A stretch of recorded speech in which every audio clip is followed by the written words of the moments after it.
EDSA Busway is here to stay. Ito ang tiniyak ni bagong Transportation Secretary Vince Dizon sa kanyang pag-upo bilang kalihim. Umaasa rin ito na magagamit na rin ng publiko ang inaabangang MRT-7 at tututukan ang problema sa common station ng 4 na metro railway systems sa Quezon City. Ang buong detalye alamin sa report ni Kyle Bulyas. Aalisin na raw Hindi po pwedeng tanggalin. Hindi po pwede. Kasi nga po, kulang na nga po ang ating mass transit. Magtatanggal ka pa ng isa na kita-kita naman natin na pinakikinabangan at epektibo. Ito ang binigyang diin ng bagong kalihim ng Department of Transportation na si Vince Dizon.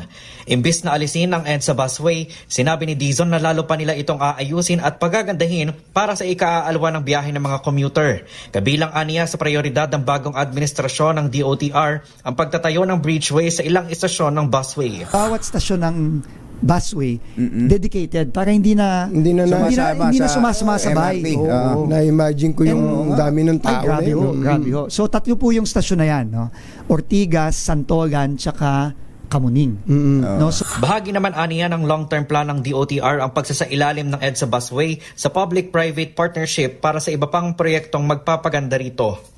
Samantala, target naman ng DOTR na gawing operational na ang MRT Line 7 bago matapos ang termino ni Pangulong Bongbong Marcos. Problema pa rin kasi umano ngayon ang right-of-way kung saan may mga lugar na sakop ng linya ng tren ang hindi pa nakukuha ang mga kaukulang land parcel.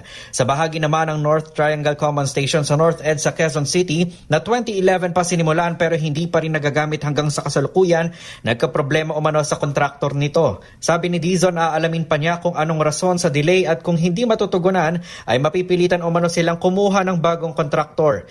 Layunin sana ng common station na resolbahin ang problema sa interconnectivity sa mga line transit system sa Metro Manila na magkokonekta sa LRT1, MRT3, ang hindi pa tapos na MRT7 at ang under construction pang Metro Manila Subway. Binigyang diin ni Dizon na right-of-way pa rin ang pangunahing dahilan kung bakit maraming malalaking proyekto ang DOTR na nadidelay, kabilang na dyan ang North-South Commuter Railway na sistemang tatakbo sana mula sa New Clark City sa Capas, Tarlac hanggang sa Calamba, Laguna.